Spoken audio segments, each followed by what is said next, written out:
My name is Helen Atkins. I'm 26 years old and I've been working in Albuquerque's creative economy since I was 18. I got my start in a public art program called the Mayor's Art Institute, and since then I've been working with community arts programs with different organizations like the Harwood Art Center or Off Center Arts. And I also have a individual practice where I do a lot of oil painting and ceramic sculpture. So, how long have you been in Albuquerque? Did you grow up here, or if you didn't, what brought you here? I grew up here, so I'm born and raised in Albuquerque. I grew up on the west side, went to West Mesa High School, always been here. Okay, excellent. So, can you tell me about being an artist and a creative in Albuquerque? How do you feel that the city nurtures your art, or feeds into that, inspires you, or just even the pros and cons, the challenges as well? Being a creative person here and having a professional practice has been really fulfilling. We have a really vibrant arts community that is diverse and genuine. And being really involved in community arts, I've kind of gathered this network of people who are doing similar things. So it's been really great in that way. I think it's still difficult for an artist to make a living.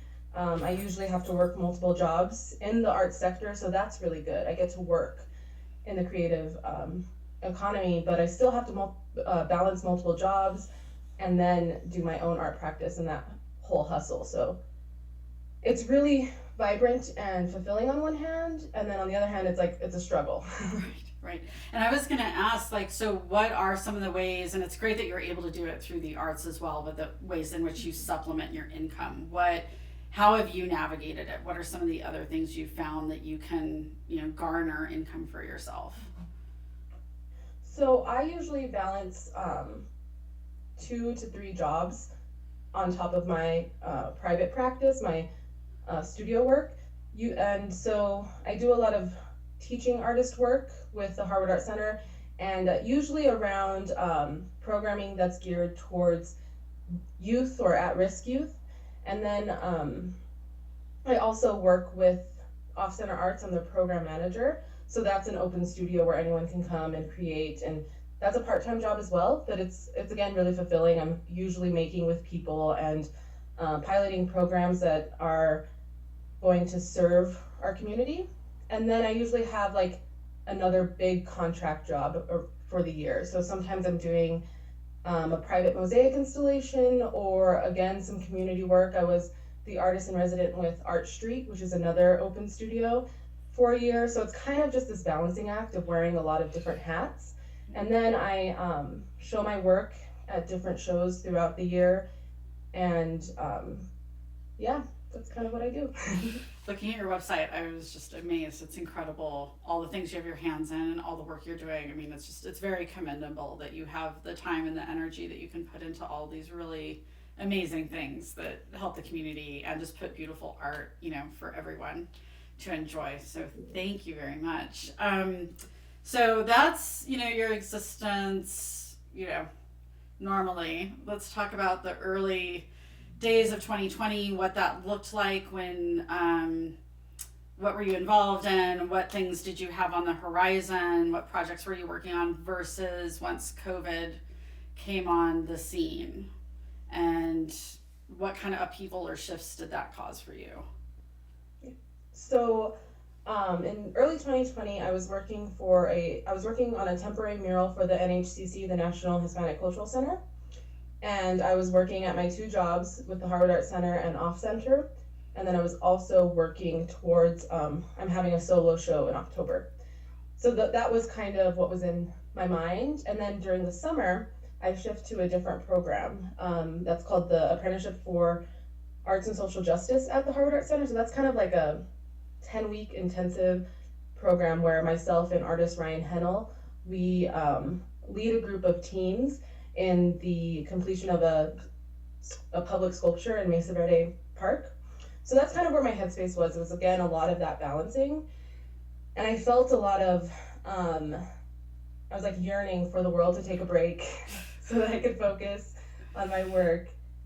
And really, it all just kind of came tumbling down really quickly. So Off Center was the first place that I worked that shifted to closing, and this was before the actual stay-at-home order. We recognize that we're a community space, and much of what our people are doing is sharing close space, but also sharing equipment and sharing, like everything is shared. And also our population is some of the most vulnerable. So we kind of recognized really quickly that we were going to have to close, but we had this kind of like 3 week, 4 week mindset in the back of our minds, thinking that might have to change. So when that sort of closed, then everything else started to sort of come with it. And I think at first there was this sort of like shock. Um, I live I live alone. I have a studio apartment, and much of my day to day life was just leaving. Like I only went there to sleep. Really, I was at my studio at the Harvard Art Center, or working at one of my jobs. And so when it sort of dawned on me that I had to stay home, two things really hit hard. It was like, one, I wasn't going to have regular access to my studio where I do my private work. And then the other thing was like, I'm going to have to stay in this 200 square feet apartment all day. And luckily, I'm in a relationship right now. My boyfriend invited me to stay with him, and he's an artist as well, and he has a studio in his house. So I've been here with him and working on my own work towards that October show. But it hasn't been that sort of break that I was hoping. You know what I mean? Like it's just been this. I think just a lot changing at once, and so you get this whiplash, and you can't really quite catch up. And then as soon as I sort of started to feel a little bit of groove, now we're kind of looking towards reopening a lot of the programs that I work for, but in this completely different landscape where it's shifting to digital or shifting to art at a distance, and how can we do that? And so a lot of my headspace is answering these questions that I've never thought I'd have to answer, that I didn't take these positions with the thought that I would have to administrate creative content digitally. That's not something that I ever thought I would be doing. So it's been, even though I have more free time, it feels like I have less free time somehow. Right. And so yeah, it's been a struggle. Well, I just imagine it's always such a precarious balance for you. I mean, you're always just teetering and just trying to make it work. And I know a lot of the people I've been talking to, there is a difficulty with just like that focus, and just like wrangling the thoughts just to keep their own work going. But when you're having to then, change and alter your programming and free up the headspace to like really navigate like a whole new medium for yourself. Yeah. Like what can you tell me about, just kind of expand on that a little bit more, like some of the struggles or moments of enlightenment that you've had with trying to do that and this new reality? I think it sort of I'm these notions of what is home and what is my place have really been in the forefront of my mind, because so much of my life has just been on the go. And when I needed to do something digitally, I had a space usually at one of my jobs that was dedicated to that. So like so much of my professionalism is really dependent on being able to go into a space, right? And I think that might be what a lot of young people are feeling. We don't have the economy where a lot of us have had the money to invest in large spaces to live and in great equipment. So even doing like an online meeting can be really, really difficult for me because my Wi-Fi connection isn't the greatest. I'm sharing a room with somebody, so I have to coordinate like, I'm gonna be in the room this time, you can't be in the room during this, and I think it'll last, this long, but who knows. So I think it's just put into place like this idea of ownership and property, and how it really still plays such a huge role in our day-to-day existence. And when that is compromised in some way, your capacity to be a professional, to work, really also gets limited. And it's something I knew, right? I knew that before this, but it's a different sort of experience. Right, Yeah. right. And just even the very like how tangible it is. It's not even anything, and so many people too that aren't operating from the same place of need, their their lives have faced upheaval too, or maybe they could relate to that more. I feel like it's very real. It's affecting Mhm. everyone to some Yeah. extent, you know. So I think, but it is. It's like with young people, or you know, people just even that do require all those other spaces that are not your home. It's just like a whole different thing. And I keep thinking about young people too, where, you know, I feel thankful being kind of more the middle age that I'm a little bit more grounded and where I'm Yeah. at. And I just think about young people, how much more difficult it has to be for them when they're still kind of Mhm. finding themselves in their art and, you know, digging their heels into things. Have you, you know, out of the people and kids that you work with, have you been able to talk with them about these things and how it's affecting them, or Yeah, have you? it's actually been really difficult to stay in touch with a lot of the communities that I made art with because at Off Center, a lot of the people who go there are experiencing homelessness at some degree or have experienced it. And then I was, when I was doing my teaching artwork, I was connected to APS school schedule and I was really connected to the schools.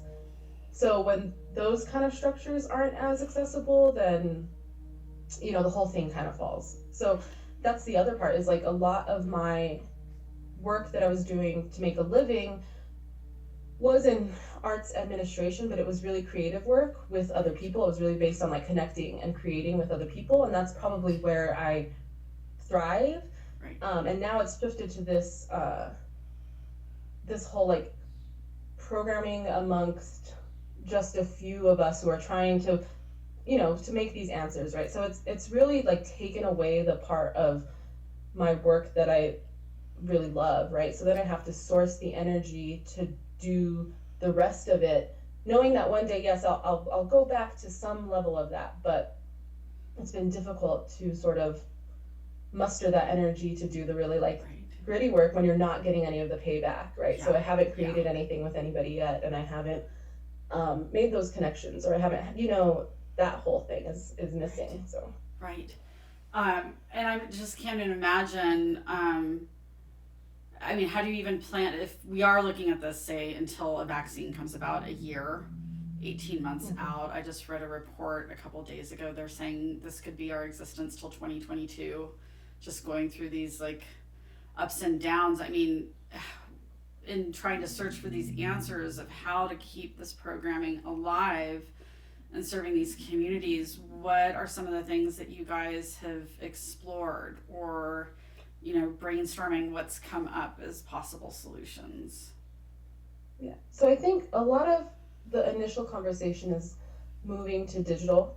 And I have a issue with that. Like I Mm-hmm. am one of the people that, that's not convenient for me. So I recognize that it's not going to be convenient for a lot of people who are accessing this programming. Mm-hmm. Um, but I think that was a lot of like the initial reaction, like, okay, so what can we post online? How can we get people engaged? And then now it's becoming this like, okay, how can we limit exposure? How can we limit contact?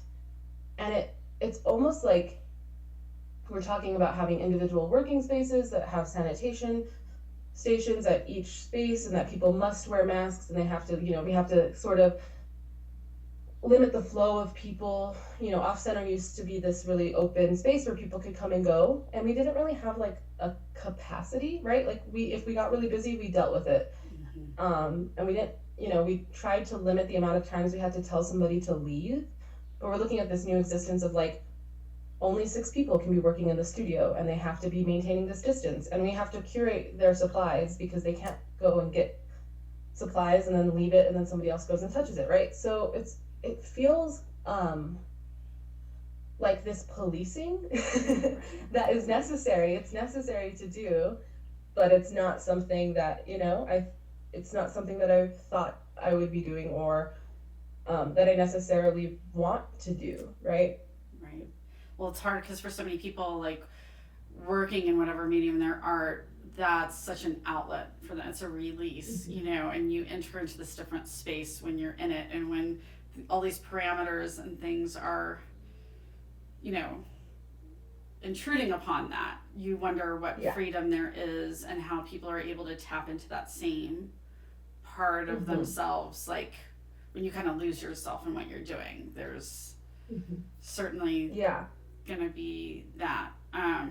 So, what are some of your, like, with that? I don't know, and trying to come up with these solutions, what are your biggest concerns or worries around that as far as just the impact that it has on all the people you're working with and collaborating with and serving, like from an emotional place? Like, what are your concerns? So I feel like looking back at because I consider myself an artist first, and then doing any art administration work that I do, it always comes from that place of like I'm a creative. I like collaboratively creating. So it's an extension of that. And so when we start to talk about these really big questions of like physical spaces, are they necessary? These really big things, it reinforces how necessary I feel that they are. Like, Mm-hmm. I think having physical spaces where people can gather is extremely necessary. I think having this physical space where people feel free to come and connect with one another, it's just extremely beneficial. And that's kind of been undercut, right? So it's like Mm-hmm. that's not necessarily possible right now. And so I think it heightens the disparities, right? So if you have less, you're going to be experiencing less of these connections in this day and age. That's my fear, anyways. Like the if you don't have a home, I don't. You just those Right. the spaces that used to be your home Mm-hmm. are no longer operating, and so where are you getting support? Where are you getting meaningful social connection? You know, all of those things are just these big questions that I don't know what the answer is, right? I don't know what it's gonna look like. Right. Um, so it's so hard. It's so, and I think all of us are so isolated from that because I mean, hopefully most people are staying home and they're not going out. So we're very limited in our own, experience in terms Yeah. of seeing what other people are dealing with. And I mean, and I know everyone's feeling the overwhelm of being on the screen or reading the news or being on social Hmm. media. It's just, it's changing the existence. But I also do feel this concern, like how in tune are people with like people that are like living in a different space than where they are because Yeah. we're not engaging, we're not seeing Yeah. them out anywhere. Yeah. So it's just, it's pretty bizarre. For your work and things that you still have on the table, like your show coming up in the fall, are you able to create in the studio at your boyfriend's place or with the scale and things at which you're used to working? Are you able to use that space in a way that feels constructive, or what other ways, just even in your own projects, are you inhibited? So I've been lucky because he's a ceramicist, and the show that I'm working towards is a ceramic show. Okay, good. So we have a lot of like shared materials and shared space. Um, but it's interesting. I always thought my biggest hurdle was not having enough time and money. Um, and now that I have a little bit more time, I still feel it's like before when I would create in these short bursts, I knew what was happening, right? Like I'd go in and I could ride this sort of wave of creativity, and it was stable and I understood it. And now it just feels like the creativity it's not as sustaining. It doesn't give me enough energy to really keep going. And I think a lot of people are experiencing some level of this, like a fog in their brain that's just preventing them fully connecting. So that's been difficult, just finding the energy to get up and make consistently, and then also not get broken. Like if something didn't work out before, it'd be annoying, but it'd be kind of like, okay, I gotta figure it out, I gotta get it Right, right. right. And now if something doesn't work out, it's really draining, right? It's Yeah. like what am I doing? Why am I doing this? But then at the same time, because I have the time, the work has more freedom to evolve, and I think it's getting better, and I think it's better in a way that maybe it wouldn't have been if I didn't have this experience. But there is just this. It's hard when the world seems like it's collapsing to get up and work towards something that you don't even know. I don't even know if the show will happen, right? I'm just Right. moving forward as if it will. Right. You know, that's something that's come up in a lot of the conversations I've had as well, where it's like artists saying, you know, most people think of us as being so it's all about our process, but they're like a couple of people have said, you know, we're also deadline driven, you know, like and having something coming up or a show or this or the fact that it's going to engage with an audience is part of like what inspires and motivates us and what we're doing. And if you take that out of the equation, it just like Yeah, it changes it very much. So yeah. I have heard things on that degree as well. For you, I mean, you did go from having your own space, even though it was a small space, to living with your boyfriend now too. So is there anything in terms that you guys have maybe implemented in the household or made into a routine or things that you're trying to nurture, you know, in the home space to try and just help get through the days or to adapt to like this new normal? Are there things that you guys have kind of created for yourselves? It's interesting because we get along very well, and that's great. Like we have similar interests, and we have we're doing similar things day to day. So it works out really well in that way. But before this, I was living alone, and I had lived alone for the better part of 5 years. And I kind of felt like thought of myself as a really independent person. And he lives with roommates, so it's just different, right? It's very different for me. Um, and I think my life has maybe changed a bit more than his. And it's not that the change is necessarily bad, but it's interesting when these big life changes are happening, and it's not that you necessarily planned them out or made active decisions. You're just kind of like doing what's best in the moment. And I'm very thankful to be living with him and also to be living around other people in this time, because if it was just me and him or if it was just me, I'd probably be insane. But at the same time, my normal is totally thrown off balance, right? So I don't know if we've actively like I don't know, we haven't necessarily actively done anything to sort of meet this normal. It just kind of like naturally happens where we have like studio time, and then we have like, like leisure time, and then we have sort of social time with his roommates, and that's been really nice, and it sort of reinforces the need for socialization and community.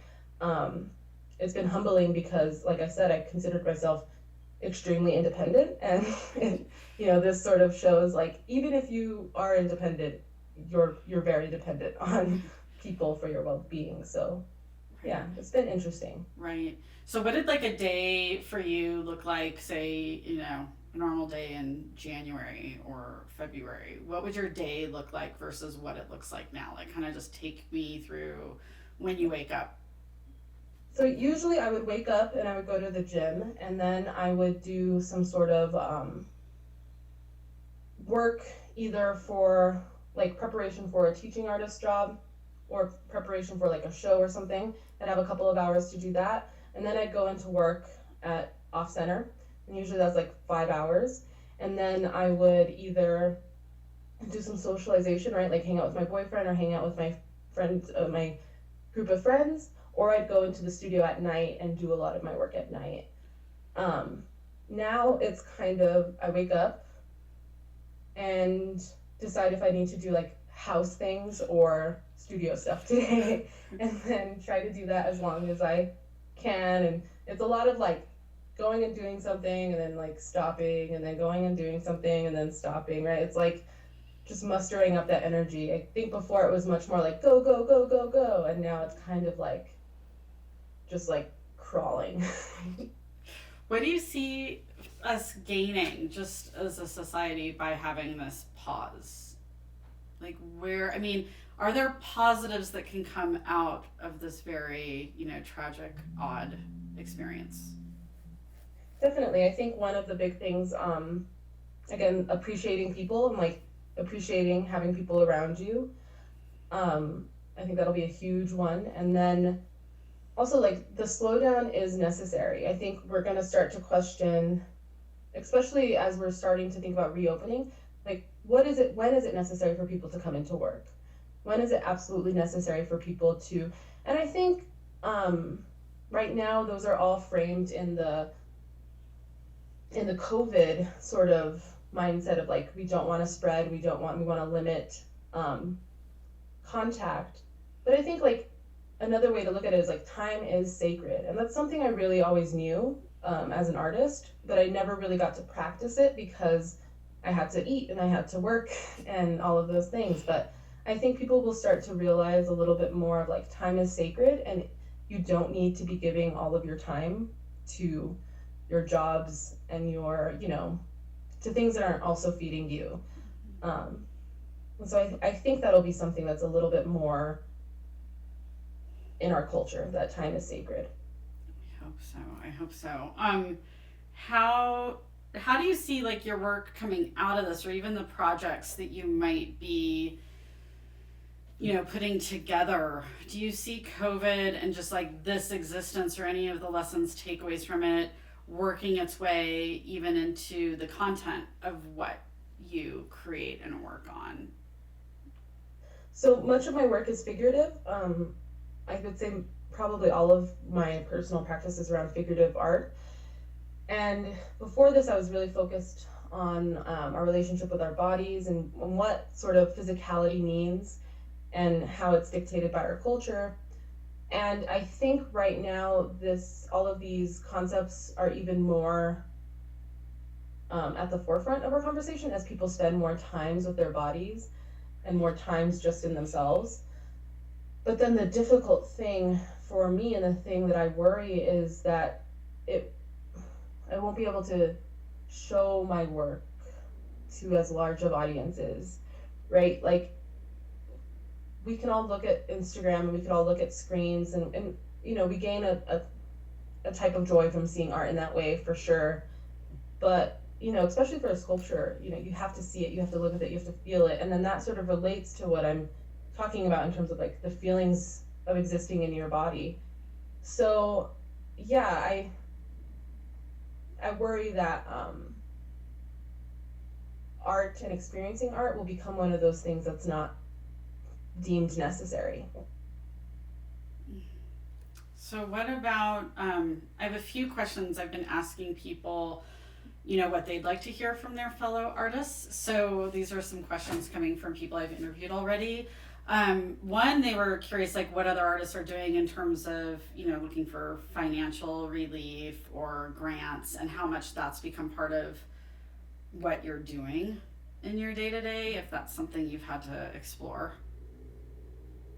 I've definitely applied for a lot of financial relief funds, but then I sort of quickly decided that I'm doing okay. My income has been, um, not as big as it usually is, but I can still make it, and I think that those are going to be the most competitive, and a lot of people really need those. Mm-hmm. But I have been spending a lot more time applying to just grants and proposals in general, and this time has been really good for that because you can sort of sit and think. But it's also been really weird because you apply to these things and it's like both ends of the conversation, the people who are offering, shows or residencies or grants are not quite sure what the world's going to look like in a year. So it's like, this is Right. kind of what we're thinking might happen. But, Right. and so yeah, I'd be interested to know how other artists feel about that, because so Right. much of our existence is planning ahead. Mm-hmm. Um, I know I'm always thinking a year or two ahead in terms of what I'm applying for. So how this has impacted that process for people. And I'm just thinking too, if you have to go into this whole other digital realm, I mean, that's going to be new resources you're going to need, I'm guessing too. and high budget Yeah. resources. Yeah. It's a lot of money with that too. So then the other thing, I know another person was asking about just if there's anything that you've tried to find that's healing for yourself, or how you're grounding yourself in this time, if there's anything that you've kind of found that really works for you in that way to just center right now. I think it can be really hard as an artist to do this because like I always wonder what other artists do as hobbies because you kind of like you almost don't even get that time to develop that. Um, I used to be very active in yoga and going to the gym, and I'm trying to keep some of that up. But like I said, that motive or that drive really isn't there. Um, I've been playing video games, which is something that I used to do and I never had time for, and now it's like all of a sudden there's all this time, and I think in some ways it's actually really therapeutic because it's a simpler form of receiving sort of like of leveling up basically. Like if you do XYZ and you get XYZ points, you're going to get to this next level, and that's kind of nice in this uncertain time. But then at the other end of it, it's like another screen that I'm looking at, and that is just like I know that it's fogging up my brain even more. So that's always a question I have for other artists in general, even before this. It's like, what would you describe your hobbies as, and how, like, because that was something that I always kind of struggled with. Like, Right. You have a full plate. You have a lot. You have so many different jobs. I mean, it's just like, I don't even know how you do it. I mean, also I'm coming at it from maybe a generation or two older, but I'm like, I don't know how you have the timer energy for that. It just kind of amazes me. But so then the other question, someone came and I was like, man, I wish I would have, done his interview earlier so I could have asked this to everyone because it wasn't something I had thought of. And this is his question for everyone is like, just like, what's the weirdest thing you've done, like, in the COVID days? Like, your weirdest experience or something that, like, maybe wouldn't have happened otherwise, but just kind of the craziest thing that's happened or the weirdest thing you've done while in self-isolation. yeah, I think the biggest thing has been my living situation. Like, if you would have asked me 2 years ago, um, do you see yourself living with a boyfriend in 2 years with three other guys? So there's four guys who I live with. I counted myself as the fifth guy. But no, like, but also the thing is like, I'm. It's not.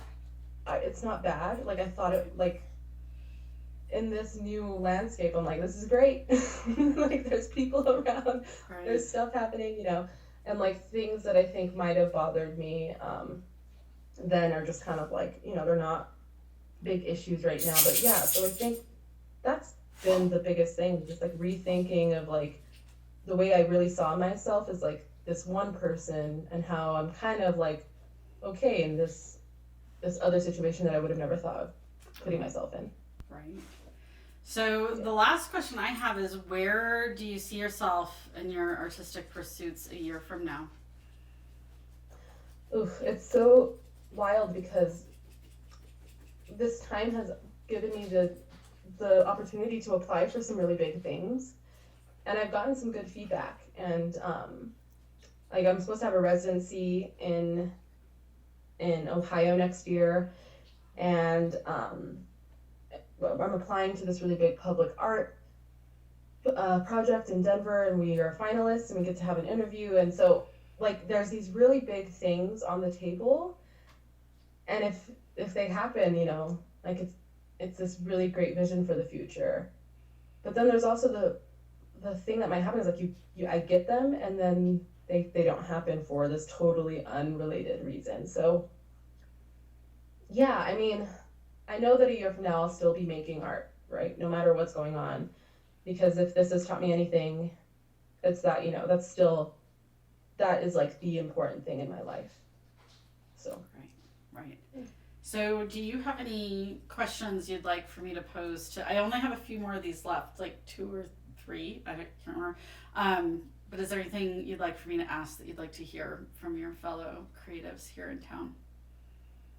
Yeah, I think you were kind of, when you talked about grounding, I'd be interested in what people are doing as hobbies, if they've picked up new hobbies in this new landscape. Right. Excellent. Thank you so much. Thank you. Thank you.